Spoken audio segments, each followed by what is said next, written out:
This podcast is brought to you by UConnect, the creator of the first all-in-one virtual career center. Scale your impact and engage more students with a platform that puts all of your career resources in one place. Hey everyone, welcome back to the Career Everywhere podcast.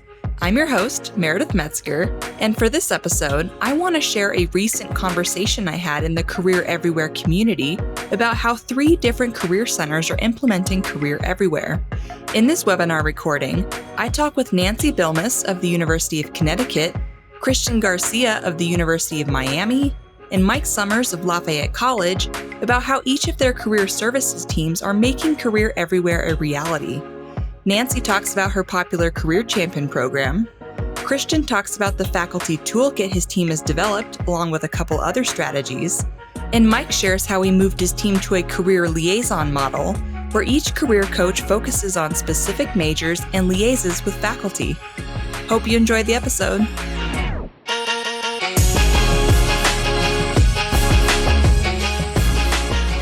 Hello, everyone. Welcome to today's webinar. For those who don't know me, I am Meredith Metzger. I'm the Director of Content and Community here at UConnect. I also host the Career Everywhere podcast and write the weekly Career Everywhere newsletter. I recognize a lot of folks here in the chat from both of those things and from here in the community. So today we will be talking about how to make Career Everywhere a reality on campus. As you can see, we are joined by 3 incredible panelists. We have Nancy Bilmes of the University of Connecticut, Christian Garcia of the University of Miami, and Mike Summers of Lafayette College. So now I would love to have our panelists introduce themselves. If each of you could just please share your name, job title, institution, and a quick note about some of the Career Everywhere strategies your team has implemented, that would be great. And then we'll dig into more details later. So Nancy, why don't we go ahead and start with you? Great. Thank you so much, Meredith. Very happy to be here. My name is Nancy Bilmes. I am the director at the Center for Career Development over at I don't know if too much time has passed to say the basketball capital of the world. Go Huskies. Our Career Champion program started in 2019. We launched it in the fall of 2019.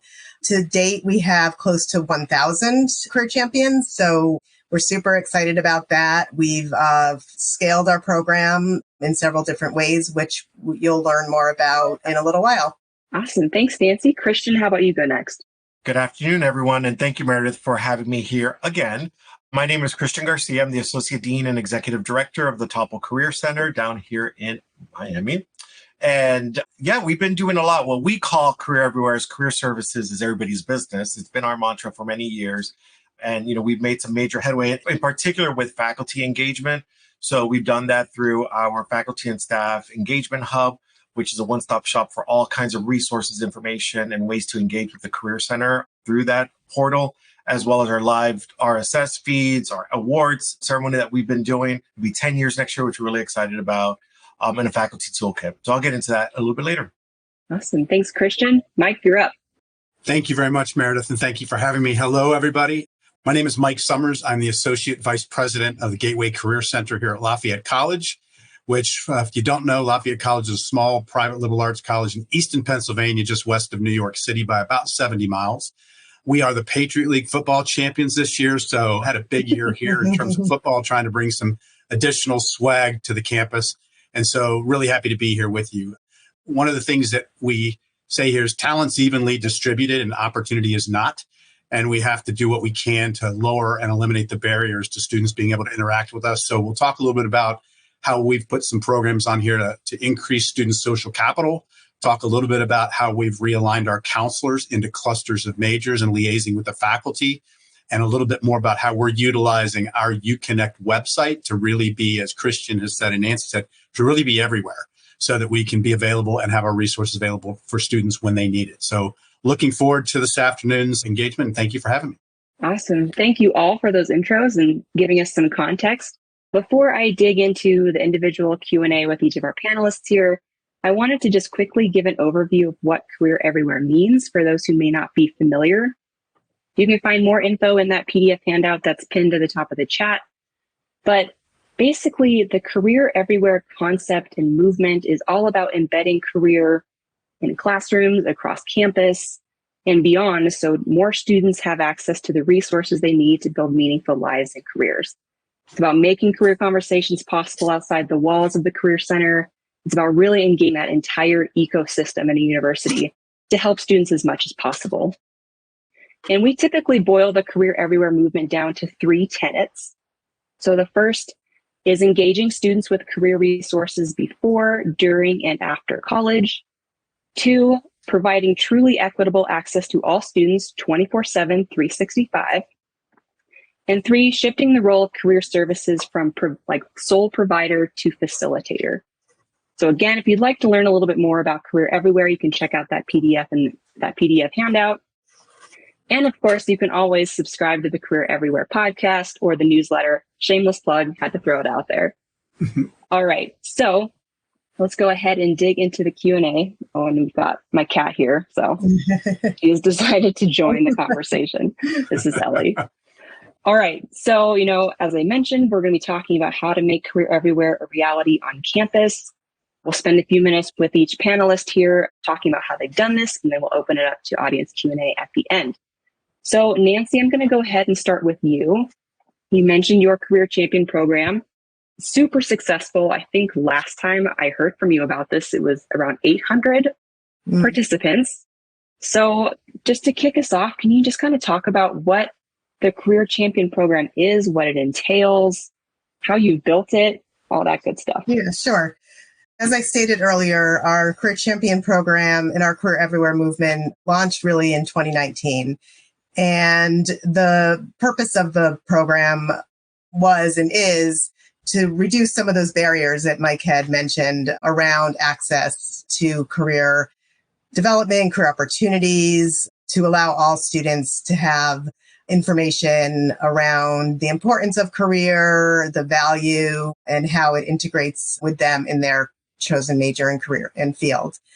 So the best way to do that, in our opinion, was to share career information with our UConn community. And initially that was with our faculty and staff.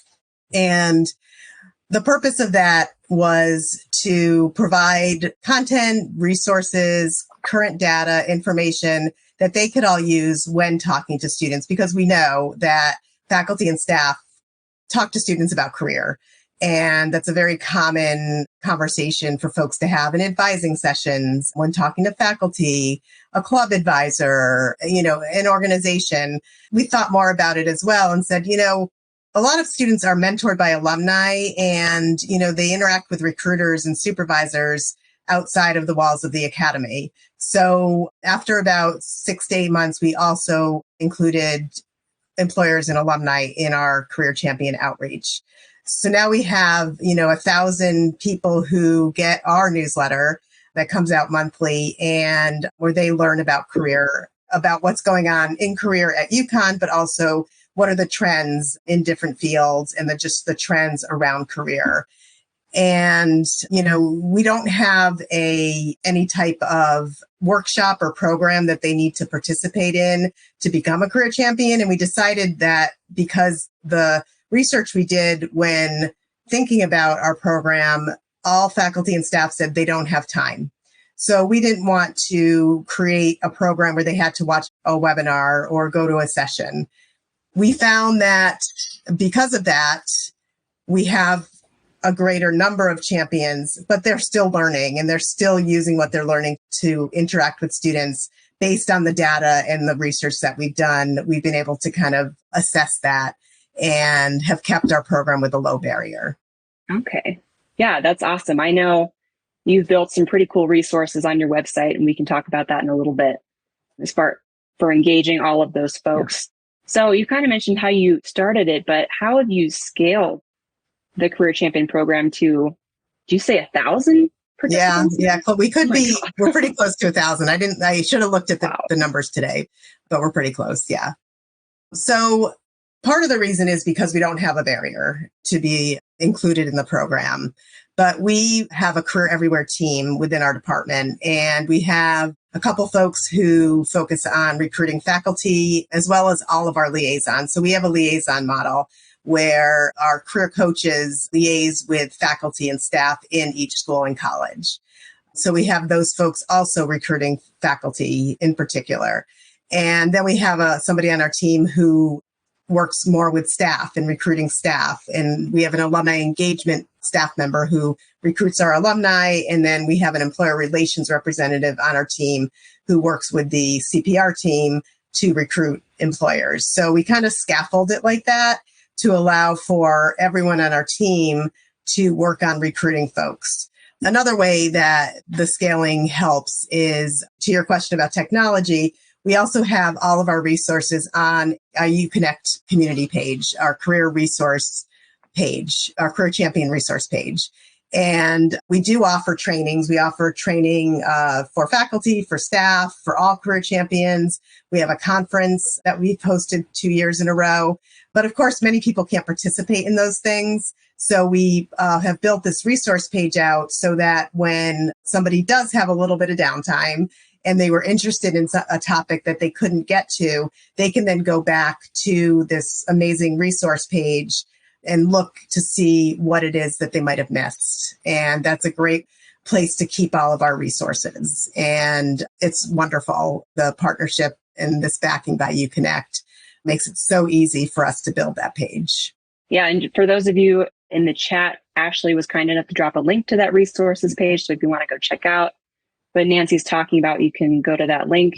But yeah, there's trainings, there's resources, there's all kinds of information for career champions. And I love that you have really lowered that barrier to entry, because I think, as you've mentioned before, like the time requirement for faculty is just, I'm sure they could feel it's overwhelming. So it's nice that they just have this 24/7 access to anything they need to refer their students to, or just to have those conversations. So that's really cool. Yeah, absolutely. I'm kind of curious, how did you initially get that buy-in from your career champions, especially the faculty members? Yeah, that's a good question. We reached out to those who were friends, at first. We all have friends on faculty. And so those were the folks that initially became career champions. And those are people that we've been working with for years, right? Like, it's not new to many of them. So that's how we initially garnered our support from faculty. As we moved on, we have worked with them to share their stories and their information with other faculty members. We have also gone into, as many department meetings as we can for those department heads. We've gotten some support from our provost, who suggested that, that they meet with staff from the Career Center. So there's that as well. Some of it has been through engagement with folks in kind of creative and different ways. So, for example, we have a question on our first destination survey that says, has anyone at the university assisted you with career planning? And we ask for a name and an email address. So after that, we reach out to these folks, most faculty, but some staff, and we say, congratulations, you were mentioned in the first destination survey. Thank you so much for helping our students meet their career goals. Did you know we have a career champion program? So we do that. We also have faculty who invite us into the classroom. Many of them are career champions, but many of them are not. So we do the same thing with them as well. And more times than not, you would think that they do know what we do, but they're fascinated by all that we can offer them to support their students. So we look at this in a lot of different kind of creative ways to recruit more and more faculty to become career champions. And this summer, we're actually hosting a Faculty Fellow Institute where we are offering a very, very small stipend to faculty to integrate career into the classroom. And we are partnering with a faculty member to do that. And we were wondering if we would get 4. We had like 4 spots. We actually got 22 applications. So, UConn's a big place, but, we were super excited with the 22 applications, and we were able to offer it to 12 faculty members. So we're super excited about that. And one of their charges is to go out to their programs in their departments to talk about this work. Okay. That's really cool. I imagine do you incentivize them somehow, or? Well, for the faculty fellows, it's a small stipend. So that's how we're able to incentivize them. And it's a few hours in the summer, and then we're going to continue connecting with them during the fall semester where they're going to also help us with assessment, assess what they've done in the classroom and have their students assess, kind of the where they were before around the competencies and then where they are after the semester. Okay, very cool. Kind of my final question for you here, but what are some of the results or the outcomes you've seen from this Career Champion program? Sure. So last year, it's been 2 years and we're doing this again in the fall. We conducted a faculty staff survey, and it was not just to our career champions, but to all faculty and staff. And some of the interesting data that came back between champions and non-champions, the champions were 48% more likely to understand and know about the NACE career readiness competencies. And they were also about 20 to refer a student to the Center for Career Development.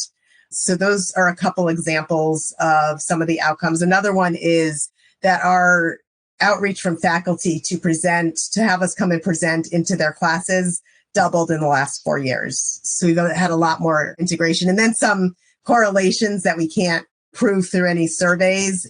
One of them is our positive outcome rate for our first destination went up from 90, which was at for a couple of years, to 92% this year. And the other one is escaping me. We've also seen a pretty drastic increase every year for the past 3 years in students seeking one-on-one career coaching. So it's not necessarily a great thing because that's time consuming, but it's kind of evidence to the fact that career champions are referring to our office. Okay, yeah. Nice. Those are some great results. Cool. Well, I want to keep us on schedule here, so I'll probably leave it there for you, Nancy, unless there's anything else you want to add really quick. Just that the Career Champion program that we've built at UConn has really helped us scale our information, our services, and broken down barriers. And even though we can continue to grow and we can continue to pivot where we need to pivot, it's a nice base that we have. Couldn't do it without our partners, though. Across the country, we've consulted with and gotten feedback from, and we're certainly willing to pay that back if anyone would like to follow up after the webinar. Cool. Awesome. Thanks, Nancy. Christian, you're on the hot seat now. So to kick us off, can you tell us just a little bit more about your Career Everywhere programs? I know you've got several things that y'all are doing. So, Nancy mentioned, they started this in 2019, which then got me thinking, when did we start down this journey? And I guess I would have to say is when we kicked off our strategic plan, which was broken into 2 5-year plans. So that started in 2015. And we named the plan Career Services is Everybody's Business because we wanted to make sure that everybody understood what we're trying to accomplish. And it has become our mantra, and it continues to be our mantra. So for us, again, similar to Nancy, we realized early on that we needed to engage more and more faculty and staff in the work that we do. We recognize that students are having these conversations. And what we have found is that there's always been this kind of myth that faculty don't care or don't want to have anything to do with career. We have not found that to be true. What we have found to be true is that they feel ill-equipped to provide, or, they have this, self-conscious, they're self-conscious about I don't want to give the wrong information, right? Because they're experts in their field. And so by providing them with some basic tools and some basic access to resources, it kind of allays those fears and those concerns. So obviously we have done that through our Career Champions program, nowhere near as scaled as Nancy. And I was telling Nancy backstage that, she's one of the folks that we kind of look at as a bar. So congratulations, Nancy, on the many, how much it has exploded. But some of the things that we have launched over the last couple of years, 10 years ago almost, is our Topple Awards, which is an award ceremony to recognize all the different things that are happening on this campus related to career education outside of the Topple Career Center. And so we did this for 2 reasons. We wanted to recognize those individuals, but we also wanted to uncover what was happening that we just didn't know, right? Because we had a hunch that there were things happening. And sure enough, we were proven right. And so that first year that we did it, we just expected a trickle of nominations. I think we had 60 or, upwards of 60 nominations for all the different categories. And we do recognize faculty, we recognize staff, we recognize student organizations, students, both undergraduate and graduate, and alumni. And to find out that all these things were happening right under our nose was amazing because it helped us to identify those champions, those people that were doing amazing work, to recognize them, rightfully so. They needed to be recognized, but then to also create better partnerships or, stronger partnerships between us and them. So that's been going on. We'll have our 10-year Topple Awards this coming, or next February, I should say, which we're really excited about. We still don't know what we're going to do, but I'm sure it'll be something big. It's one of my personal babies. I'm really proud of the Topple Awards. A couple of years ago, we launched our faculty toolkits, and not really high tech. What we did was we decided to pull what are the most relevant resources to help faculty engage with us. But more importantly, what are some easy strategies for them to embed this or integrate it into their curriculum? Because I think that's the other thing that we've noticed about faculty, or we've heard from faculty, is that I don't have time to devote 20 minutes or even 10 minutes to career. It's like, okay, that's fine. There are other ways that you can embed. And so what the toolkit is, we curated it so that they're tailored to each of the schools and colleges, right? And so the resources are going to be specific to our marine science school versus business versus education and human development and so on and so forth.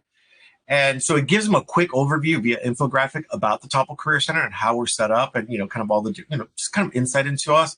But more importantly, examples for integrating into syllabi, examples for ways to highlight the NACE career competencies through their syllabus, but also adding different assignments, extra credit to their already existing curriculum so that they don't have to change anything. It's an add-on, right? Or even just put in the dates of the career in your syllabus. So anything from very easy to a little bit more advanced, but even the most advanced stuff really won't take away or alter their course at all.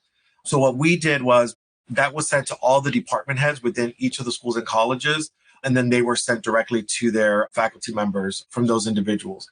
We'll be doing it again this coming fall at the beginning. We'll send an update.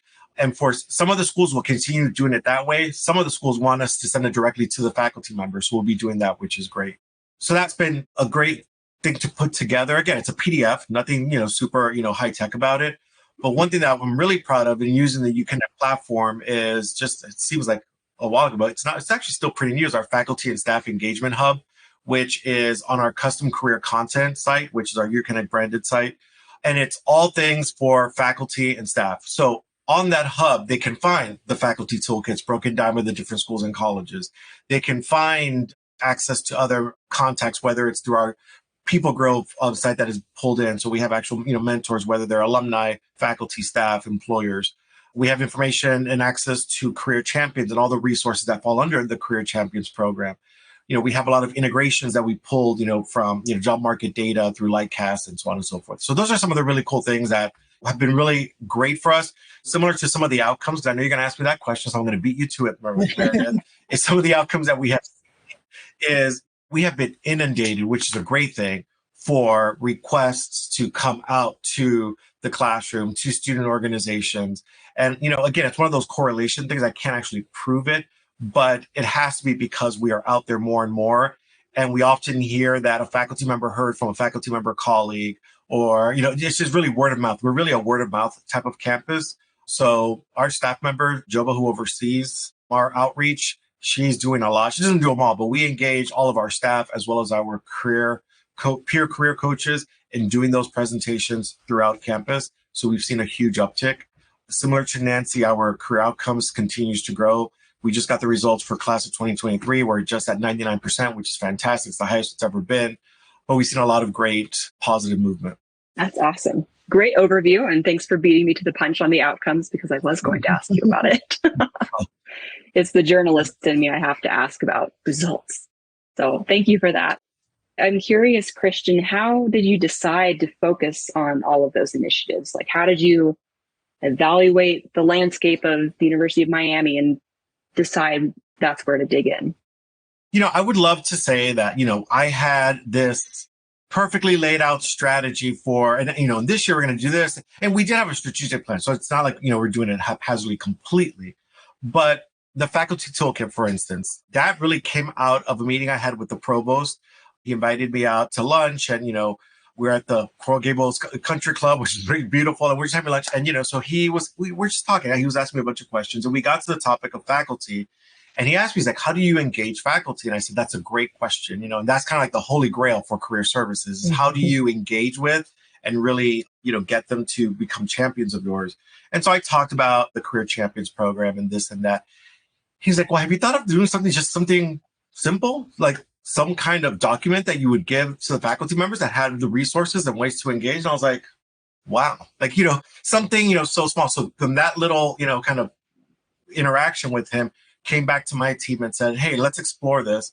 And again, innovation doesn't always have to be, super techy, right? It could be something as simple as putting some, resource together, keeping it concise, but full of relevant information that faculty can use. So that's how that came about.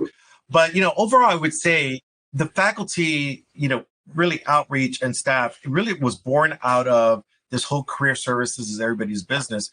You get to a point in career services where you can continue beating your head against the wall. It's like trying to reach out to students. And, we will always market to students, obviously, right? We have our career fairs. We're going to be at orientation. We have a huge block party that we do where pretty much all the freshmen come to the Career Center, which is amazing.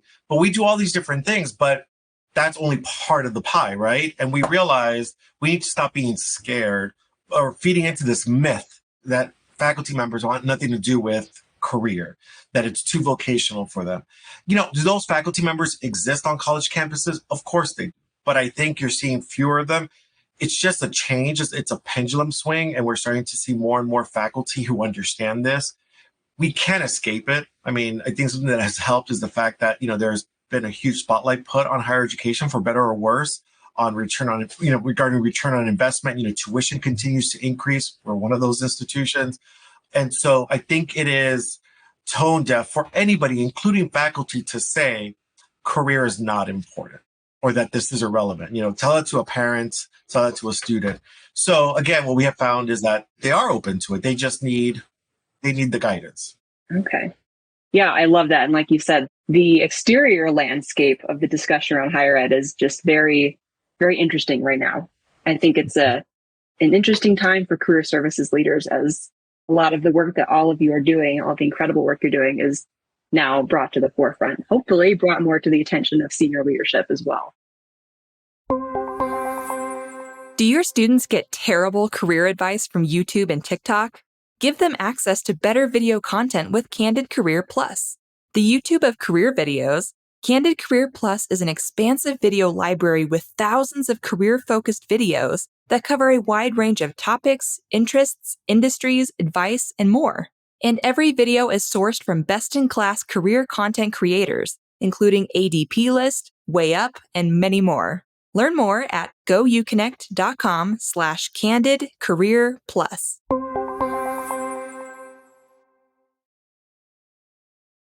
If you think about it, for those of us who are around during the Great Recession, this is our second chance, because that started with the Great Recession. And, I took over this department right at the Great Recession. So everything that was going wrong was my fault, right? Like, it's like all these companies, the banks, kind of pulled out of recruiting. I was like, oh my gosh. But to be able to ride that wave in a positive way, there was like this spotlight. So we leveraged that, right? And luckily we were ahead of the curve in a lot of ways, in terms of like being out there, trying to be as innovative as possible, not wanting to do career services in the traditional way of doing career services. We did not want to be that gatekeeper. So luckily we were kind of unscathed. I think there are a lot of career centers, and listen, career centers are underfunded. So a lot of them are hidden, tucked away, and then they have all these expectations thrown on them. So this is not an indictment on career services necessarily.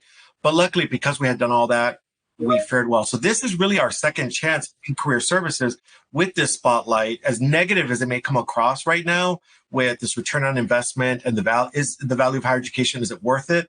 Obviously, we all know it is, but it's an opportunity for career services to really stand out if you do it the right way.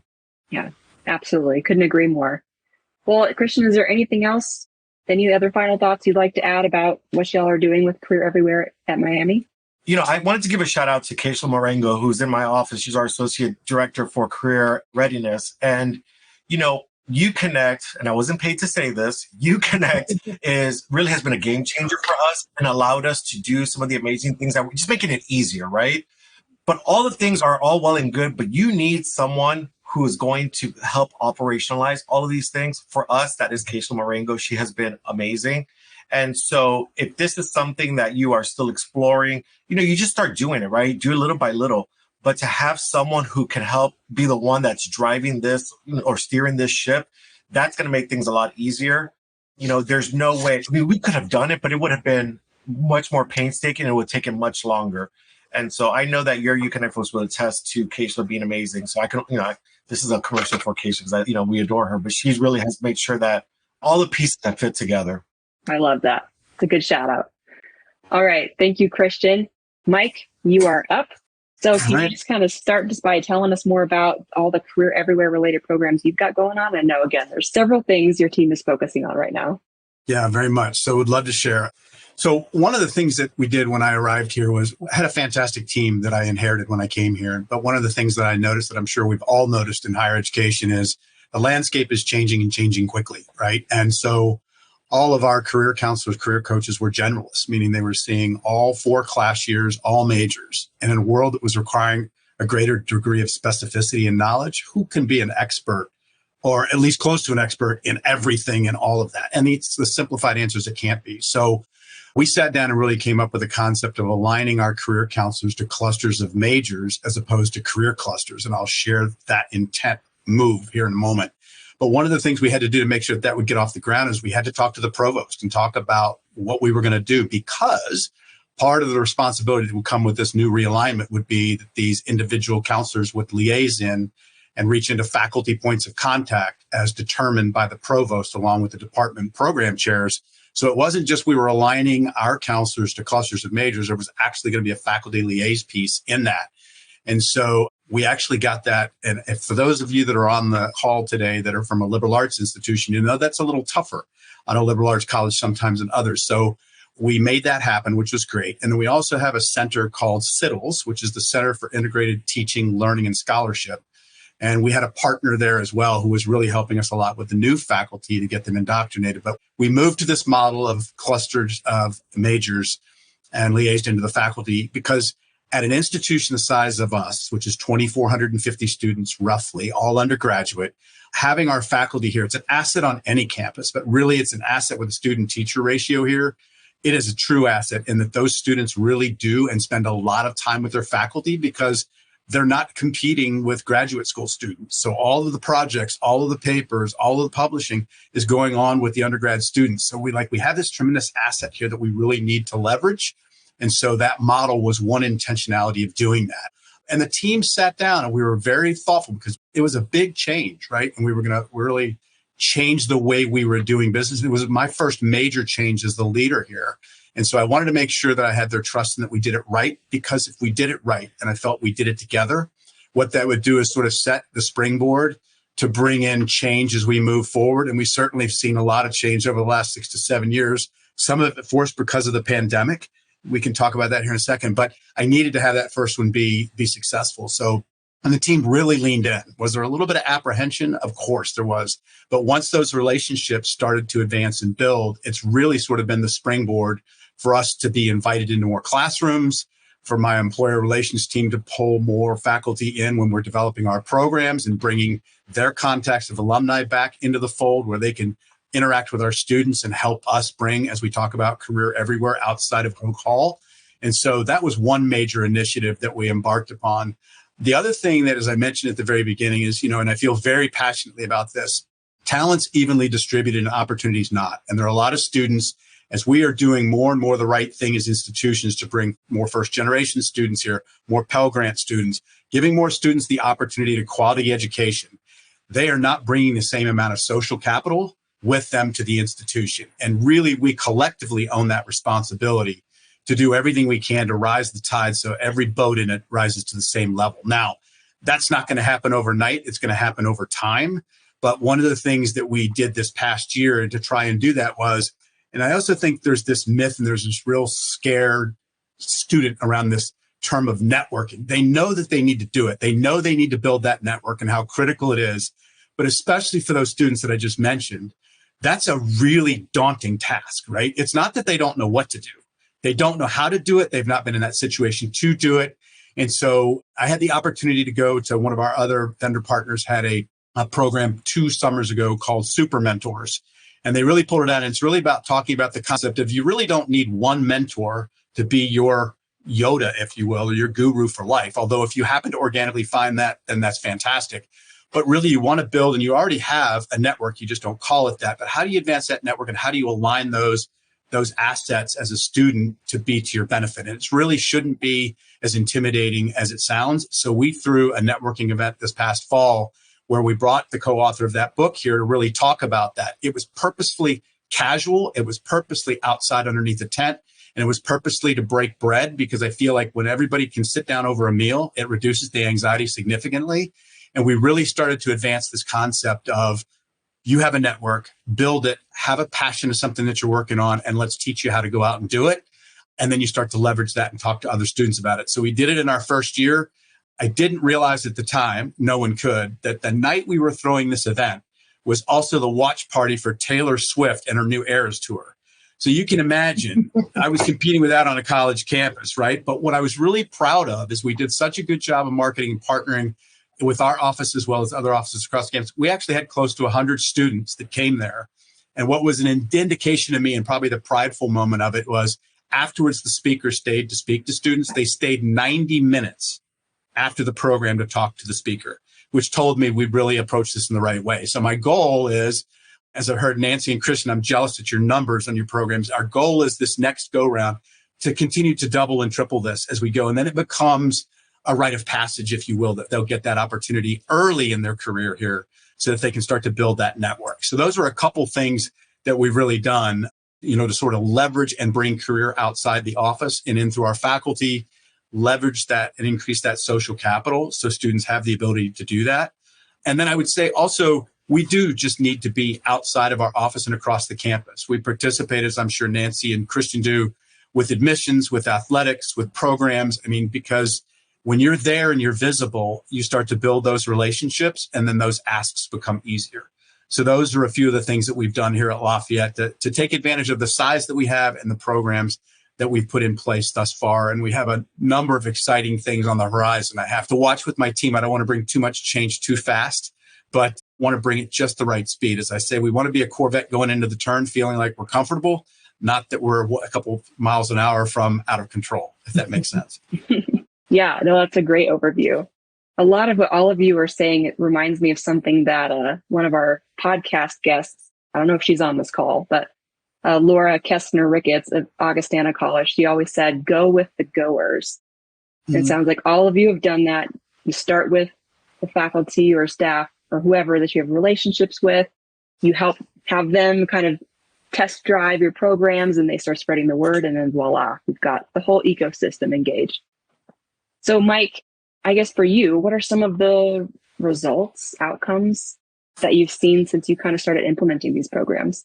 Yeah, it's a really great question. So I would say the number of classrooms we've been invited into to deliver programming I don't have the numbers to compare year over year, but I would tell you that the number of invitations has gone up significantly. I would also say, and like Christian said, I am not being paid to say this, we are on the UConnect platform. We call ours the Career Resource Central, because really the analogy that I use, if you'll allow me a moment, and Meredith, you may have heard me use this before, it's the Chick-fil-A analogy. Chick-fil-A really doesn't care where you get that sandwich. They just want you to get it and eat it, whether you get it through their dining room, through their drive-thrus, or Grubhub or DoorDash. Those are all vehicles to get that to you. So what I love about what we've done with UConnect and our Career Resource Central is we put everything there so it's available when students want it and need it, as well as our faculty and our alumni as well. So what I can tell you is our number of visits and our number of clicks through our programming and through our other resources to Career Resource Central has gone up significantly. And that's an indication students are engaging. Also, Nancy mentioned this a little bit, our number of appointments have gone up significantly as well. But what I really believe and what we're starting to see is students are leveraging Career Resource Central for the things they need to get at 11 and 12 o'clock at night when they're going there. But then at some point in time, they need a human being. They need an interaction. And those interactions that our career counselors and career coaches are having are much more in-depth conversations around discernment, around building the resources they need to pursue opportunities, as opposed to just the standard fare, cover letters, resumes, the introductory things. And I think that's where I would also say, if you were to survey my career counselors, they would say they're feeling that those conversations are elevating themselves in terms of the ability and satisfaction of helping our students in those ways. I always say there's no silver bullet. It's all of the collectiveness of what we're doing in those areas that's elevating it. And the work's never done. We're in the middle of a campus-wide strategic plan. There's windows of opportunity we're going to jump through just like we did through COVID. And it's fun. It's a lot of fun, but it's a lot of work. We talked about ROI. Christian, I think you mentioned that, Nancy as well. We're approaching $86,000 a year, right? At $86,000 a year, ROI is on everybody's mind. And so we really have to make sure that we're getting to them early. They engage with us often, and we meet them where they are and continue to advance those as much as we can at full speed. Yeah. Awesome. Love that. Love all of that. Some great outcomes from all of you. Well, I want to move us kind of towards the audience Q&A portion in the interest of time. But before I do that, I just wanted to mention that, here at UConnect, we are so proud to work with all of you and hundreds of our other longtime partners. And so fun to see how each of you have all worked to implement Career Everywhere on your campuses. And it's been especially cool to see how you use our virtual Career Center platform as a key part of those strategies. So kind of on that note, before I transition into audience Q&A here in a sec, I know we've got some good questions coming in. If any of you watching the webinar today would be interested in continuing the conversation with us and learning more about how UConnect can help you implement Career Everywhere, just please drop a thumbs up emoji in the chat and we will follow up with you right after the webinar. So just wanted to do a quick plug for that. So now I want to get into some of the audience questions while any of you are putting thumbs up emojis in the chat. So I think the first one that came in was from Chris Entringer of Northeast Iowa Community College. And he sent this during your section, Nancy, but he was asking, how are you engaging online students with your Career Champion system? So we don't have online students at UConn, but we do have several regional campuses. Although we do have staff at each of those regional campuses to work with our students. We have career staff at each of those campuses. They are utilizing our UConnect platform, which is, what we use for our student engagement. So, I like to say, Career Everywhere all the time, because the students can get career information from faculty, staff, alumni, employers, but they can also get it 24/7 and, use the resources that we have on our platform. And again, UConnect has really created a great application, organize so much information for students to be able to access the information when they see fit.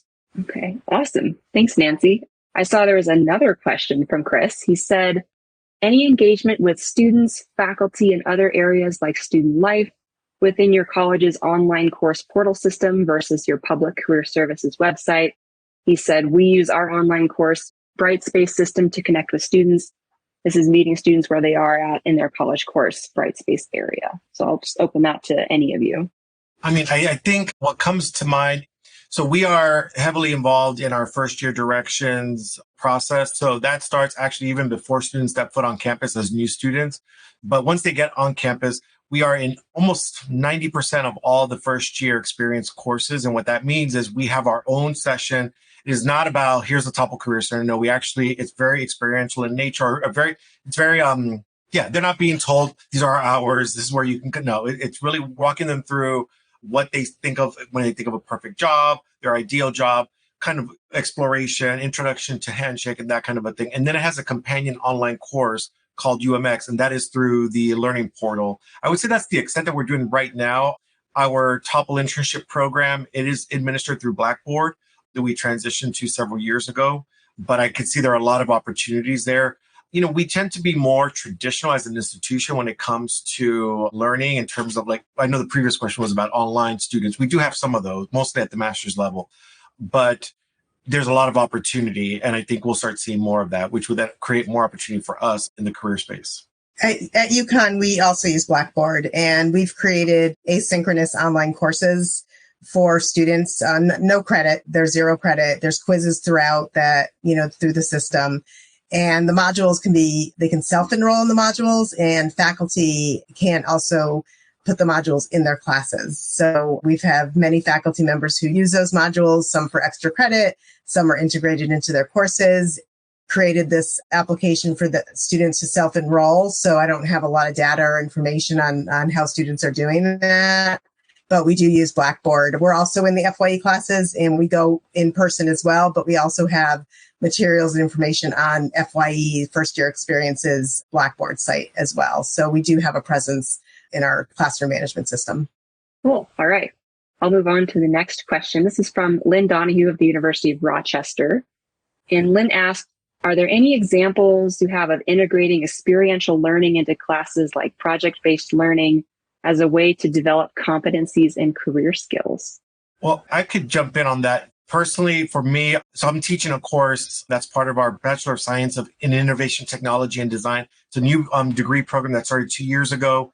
And I was thrown in, asked to teach their internship course. So I said, okay, well, I can teach whatever. They told me you can do whatever you want. So that course, the framework is all competency based, right? And so I'm delivering the ideal, what we've always wanted to do in the curriculum. And so it's 2 courses. It's the ITD 199 for their first internship and then 299 for their second internship. So it's very much active learning, discussion-based, project-based. And so my goal, because when I rule the world, in terms of career on this campus, is that we'll be able to multiply that across different schools and colleges, because the students at the end are not the same than when they first started, and just because of what they're learning. So I would say that's one example. I'm sorry, Mike, I didn't mean to cut you off. I think you were going to say something. Oh, no, you didn't. We're in the midst of a campus-wide strategic plan. And while we're not doing that yet, I am highly optimistic, as I've been seated on one of the 5 working groups, that we are going to see a lot more of that talk and movement here, which is truly exciting. I feel very blessed. So we're not there yet, but we're on our way. Yeah. Cool. All right. I'll move on to a question from Mark. He asks, do any of you have an instructional design specialist helping you to create these lesson plans and activities? So that's a great question. I think, I forget who mentioned, we have the Center for Teaching and Learning, who are instructional specialists, and we've worked with them for several years. Recently, about a year and a half ago, we were able to pivot one of our positions, and we hired a design specialist within the Career Center, and she does a lot of faculty. She partners with our CEDL.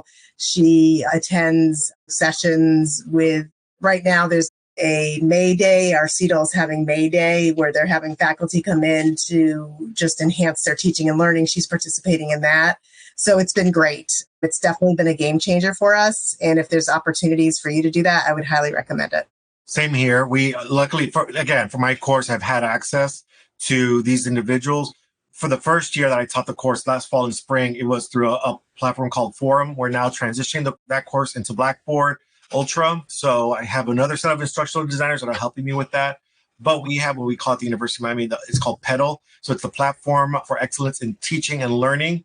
And we're actually going to be using them to do some training of our staff, but also our student peer coaches, because as I mentioned before, they're helping us go out there and deliver content to faculty and staff and student organizations. So they're helping to engage with us on what are good strategies to engage people, especially those first year students who aren't sometimes the most, they're nervous, right? They're scared to participate. So we want the folks that are out there making those presentations feel comfortable and learn tips and tricks for engaging the students.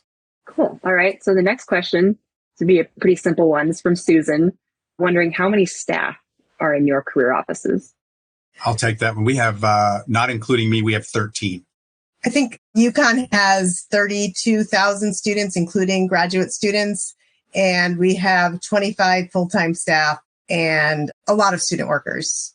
So we have a total of 15.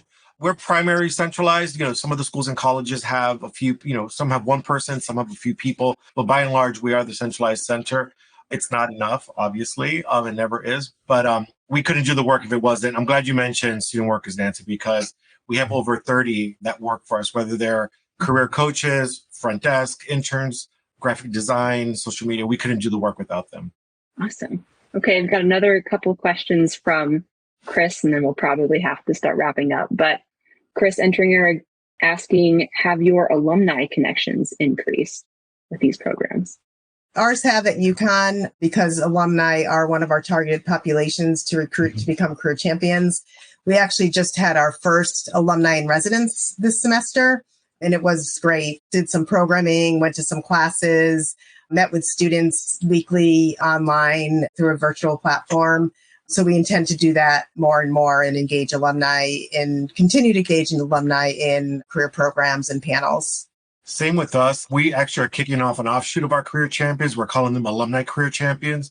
And really what we're kind of piloting 2 things where we're going to deliberate matching of students to alumni, those students who are graduating right now or in December, making those matches to be like an accountability coach, not necessarily a career coach.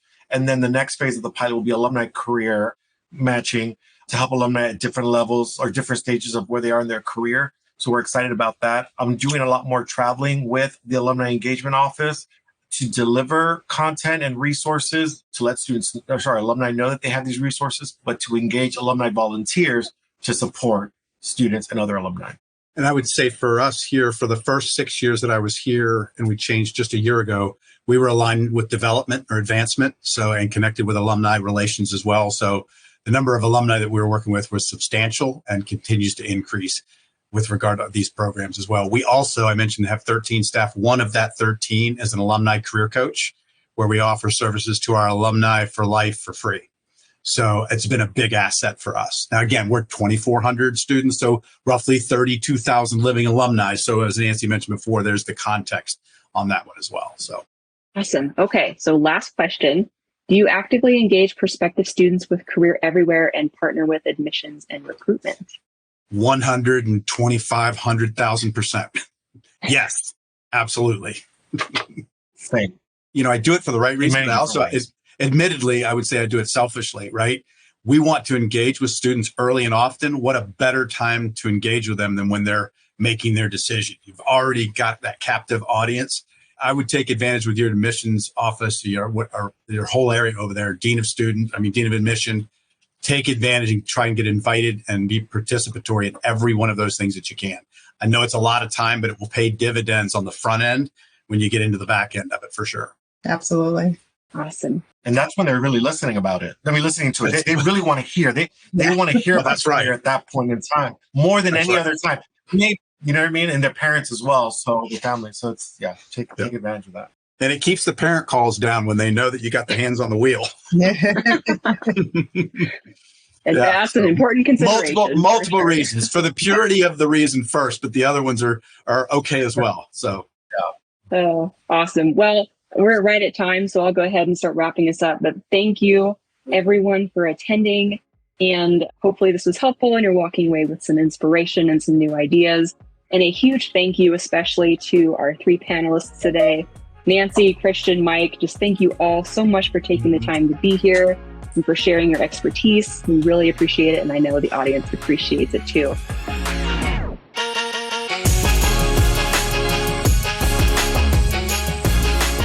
That's all for this episode of Career Everywhere. Thanks so much for listening. If you enjoyed it, please be sure to hit subscribe and rate and review us wherever you get your podcasts. We'll see you next time.